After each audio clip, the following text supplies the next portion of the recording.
L'Afrique, continent d'une diversité éblouissante, fait face à des défis environnementaux complexes. Cependant, dans cette ère de conscience écologique croissante, des initiatives innovantes émergent pour promouvoir la salubrité et des solutions durables.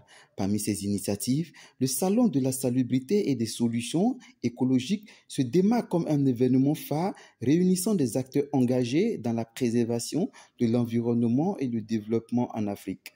Cette deuxième édition, placée sous le thème déchets, dégradation des terres et désertification, agit pour une Afrique durable, a eu lieu ce jeudi 25 avril 2024 au Jardin botanique de l'Université Félix Houphouët-Boigny, ici dans la commune de Cocody à Abidjan, Côte d'Ivoire. Touré Moussa, commissaire général du salon, n'a pas manqué de marquer un point d'honneur sur l'importance de ce salon qui se tiendra sur 3 jours. Il a également remercié vivement la délégation d'experts venus du Cameroun pour partager leur expérience. Je l'ai dit tout à l'heure, l'Office ivoirien des parcs et réserves c'est charge de la protection et de la valorisation d'un échantillon représentatif du biotope en Côte d'Ivoire, c'est-à-dire tout ce qui est parc et réserve de Côte d'Ivoire. Et bon, oui, cette menace-là, elle est toujours d'actualité. Elle est toujours d'actualité parce que vous savez qu'aujourd'hui, malgré même qu'il y ait des forêts classées, il y a encore des dégradations qui se font.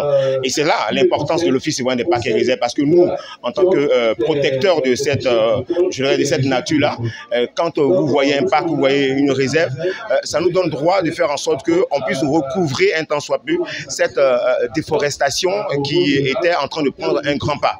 Et donc, je dis merci à ProÉcolo qui nous a associés à ce projet noble. Pour nous, en tant qu'Office ivoirien des parcs et réserves, c'est un bon projet et nous sommes toujours prêts à participer à ce qu'ensemble, nous puissions faire en sorte qu'il y ait une bonne préservation de tout ce qui est climat, je dirais en Côte d'Ivoire et puis par ricochet dans le monde entier.